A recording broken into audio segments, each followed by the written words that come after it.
Assalamualaikum warahmatullahi taala wabarakatuh.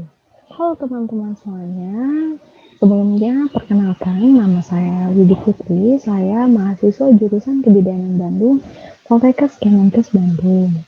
Nah, pada kesempatan kali ini saya ingin sedikit memberikan informasi mengenai pencegahan korupsi kepada teman-teman semua gitu. Nah, di mana hingga saat ini Indonesia dan korupsi memberikan kesan yang tidak dapat dipisahkan. Seperti di tengah pandemi virus COVID-19, tidak dapat dipungkiri bahwa persoalan korupsi di Indonesia begitu banyak dan berkesan patah dan hilang timbul silih berganti. Korupsi bahkan menjadi hal yang tidak asing lagi didengar bagi masyarakat Indonesia gitu. Hampir setiap hari kita menyaksikan berita yang berkaitan dengan korupsi, baik dari pemerintah pusat ataupun pemerintah daerah. Nah, ini menjadi masalah yang sangat besar sekali dan kompleks yang tentunya tidak mudah untuk diberantas gitu ya, teman-teman. Kemudian ini mengacu bahwa korupsi ini menjadi perilaku dalam keseharian masyarakat gitu dan tumbuh menjadi kebiasaan. Nah, sebagaimana diketahui, itu artinya korupsi di Indonesia ini telah dianggap dan dipandang sudah memasuki ranah mental dan perilaku masyarakat dan menjadi sulit untuk dicegah. Nah, contoh kecilnya pada masyarakat sendiri, saya sering sekali melihat bahwa masih banyak yang terkungkung budaya korupsi. Karena korupsi ini tidak semata-mata korupsi uang, bahkan hal-hal yang sering kita temukan dalam kehidupan sehari-hari ini cenderung melakukan perilaku koruptif itu sendiri. Nah, contoh kecilnya di sekitar kita betapa maraknya fenomena yang mencerminkan perilaku koruptif seperti maraknya pelanggaran lalu lintas, kemudian mulai dari mengebut saat lampu lalu lintas menyala merah, kemudian tidak memakai helm, menggunakan jalur busway, dan lain sebagainya gitu. Nah, pada dunia pendidikan seperti pelajar atau mahasiswa gitu, atau siswa yang mencontek pada saat ujian. Nah, tanpa kita sadari, hal-hal kecil seperti ini juga ini akan menjadi benih-benih terjadinya atau terbiasanya perilaku koruptif gitu. Lalu bagaimana nih sebagai generasi muda, apa yang harus kita lakukan supaya budaya korupsi ini dapat terelakkan dan tidak menjadi hal yang wajar atau hal yang biasa gitu ya teman-teman. Nah, untuk itu saya mengajak kepada teman-teman semua bahwa hal sederhana yang perlu kita lakukan bersama yaitu memulai aktivitas dengan membiasakan hal yang benar, bukan membenarkan hal yang sudah biasa. Nah, jika hal itu yang selalu dilakukan, maka insya Allah kita pun bisa berharap kelak anak cucu atau generasi bangsa kita ini bisa terbebas dari belenggu korupsi. Nah, kemudian saya juga punya sebuah buklet yang berisi pencegahan korupsi yang mana ini akan saya sampaikan kepada teman-teman semua yang insya Allah ini akan menjadi suatu ilmu karena faktor dari diri sendiri munculnya perilaku koruptif ini karena kurangnya pemahaman mengenai korupsi itu sendiri. Oleh karena itu mungkin sekarang akan saya bahas ya teman-teman dan izinkan saya untuk men-share screen buklet punya saya ya. Oke, nah apakah sudah terlihat bukletnya? Oke. Nah, ini bukletnya mengenai pencegahan korupsi. Yang pertama, saya akan membahas apa sih itu korupsi ya. Mengenai kan kita harus paham dulu korupsi itu apa gitu dan mengapa harus kita cegah dan kita berantas. Nah, korupsi ini adalah perbuatan melawan hukum, penyalahgunaan kewenangan, kesempatan atau sarana untuk memperkaya diri sendiri, orang lain ataupun korporasi yang merugikan keuangan negara atau perekonomian negara. Nah, kemudian apa saja sih penyebab korupsi ini? Yang pertama, karena aspek individu, teman-teman. Nah, aspek individu ini yang pertama sifat sifat tamak atau rakus. Nah, tentunya sifat ketamakan atau rakus ini juga akan mendorong seseorang untuk melakukan korupsi gitu. Kemudian moral yang kurang kuat menghadapi godaan. Nah, contohnya ketika pejabat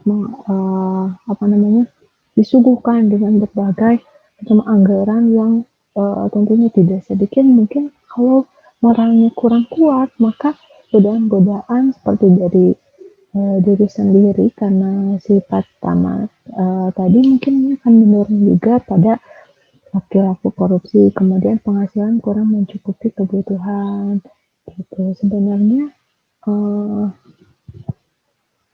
Ji, eee, kemudian penghasilan kurang mencukupi kebutuhan, kemudian kebutuhan hidup yang mendesak. Nah, desakan karena kebutuhan hidup ini seringkali mendorong seseorang untuk melakukan korupsi gitu. Kemudian gaya hidup yang konsumtif. Nah, perilaku konsumtif ini sebenarnya yang harus kita cegah juga. Karena jika kita sudah menghindari perilaku konsumtif dengan menggantinya sebagai perilaku yang hemat gitu. Nah, mungkin tidak akan terjadi korupsi. Kemudian ajaran agama yang tidak diterapkan. Sebagaimana diketahui bahwa agama pun melarang atau bahkan mengharamkan perilaku korupsi itu sendiri. Oleh karena itu, ketika ajaran agama tidak diterapkan, mungkin akan mendorong seseorang untuk melakukan korupsi. Nah, itu mengenai aspek individu. Nah, lalu dari aspek organisasinya itu apa? Yang pertama, pemimpin yang kurang teladan. Nah, tentu ya, teman-teman. Kemudian tidak adanya kultur organisasi yang benar. Nah, ketika kultur organisasi ini sudah salah gitu atau tidak tepat, maka cenderung orang yang ada di organisasi tersebut pun akan tidak memiliki acuan gitu sehingga akan rentan sekali terjadinya korupsi. Kemudian sistem akuntansi yang kurang memadai dan lemahnya sistem pengendalian manajemen. Nah, betul sekali teman-teman ya, itu tadi memang aspek organisasi yang membuat seseorang itu melakukan korupsi. Kemudian dari aspek masyarakatnya, yang pertama yaitu kurangnya kesadaran masyarakat mengenai korupsi.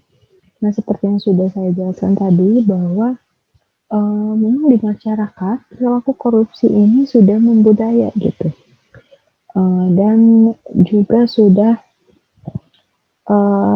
menjadi hal yang wajar gitu karena sudah ke ranah mental dan perilaku korupsi yang sudah melekat itu di masyarakat. Kemudian masyarakat tidak menyadari bahwa masyarakat sendiri terlibat dalam praktik korupsi, dan jelas ya. Kemudian kurangnya kerjasama masyarakat mengenai pencegahan dan pemberantasan korupsi. Oleh karena itu, dengan pemaparan materi ini mudah-mudahan bisa meningkatkan kerjasama gitu ya, khususnya dimulai dari generasi muda nih, sebagai pelajar ataupun mahasiswa, yaitu sama-sama bekerjasama untuk mencegah dan memberantas korupsi dari hal yang sederhana. Kemudian jenis korupsi itu apa aja? Yang pertama, kerugian keuangan negara, suap menyuap, penyalahgunaan jabatan, pemerasan, kecurangan, benturan kepentingan dalam pengadaan barang dan jasa, gratifikasi atau pemberian. Nah, itu tadi memang jenis-jenis korupsi gitu. Kemudian ciri korupsi yang pertama melibatkan lebih dari satu orang, sebuah kerahasiaan, melibatkan elemen perizinan dan keuntungan, timbal balik, misalnya izin mendirikan bangunan, izin perusahaan dan lain-lain, soal berusaha menyembunyikan perbuatan maksud tertentu. Nah, kemudian koruptor ini cenderung menginginkan keputusan yang tegas dan memiliki pengaruh, kemudian senantiasa berusaha mempengaruhi pengambilan kebijakan agar berpihak padanya. Kemudian mengutamakan kepentingannya dan melindungi segala apa yang berkaitan dengan dirinya atau kelompok. Nah, itu tadi mengenai ciri korupsi. Lalu dampaknya apa nih dari perilaku korupsi ini? Yang pertama, runtuhnya akhlak, moral, integritas, dan religiusitas bangsa. Sudah jelas ya. Kemudian adanya efek buruk bagi perekonomian negara, kemudian korupsi memberi kontribusi bagi matinya etos kerja, itu terjadi eksploitasi sumber daya alam oleh segelintir orang, kemudian memiliki dampak sosial dan merosotnya human capital gitu.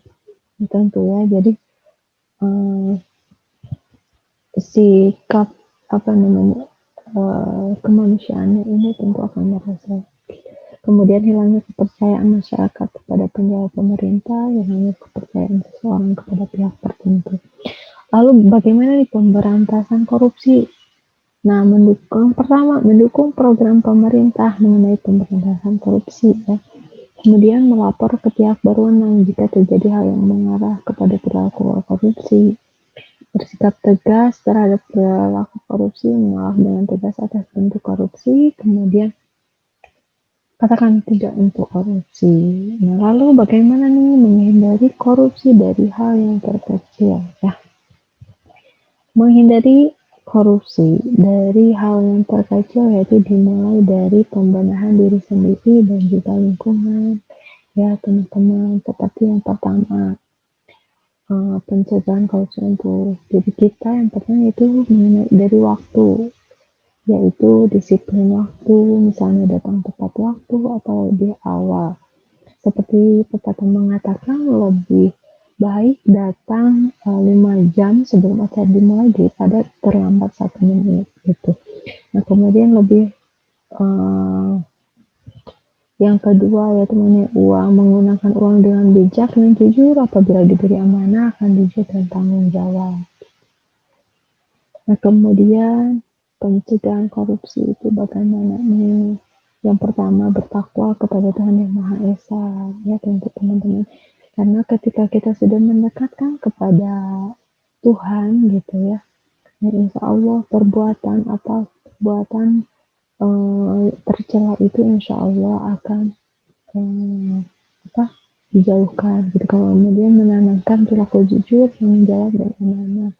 Ya tentu ya kita dengan perilaku jujur dan jawab dan amanah, insya Allah nanti kita akan terhindar dari perilaku korupsi ini. Kemudian mulai teknologi dan informasi, disiplin dalam segala hal, mulai dari hal terkecil, meningkatkan sistem pengendalian korupsi dalam pemerintahan, khususnya pemerintah setempat.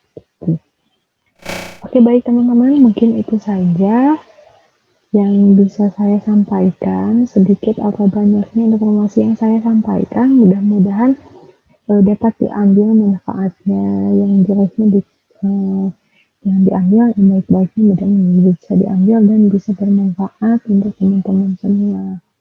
Itu terima kasih. Akhir kata saya pamit undur diri. Wassalamualaikum warahmatullahi wabarakatuh.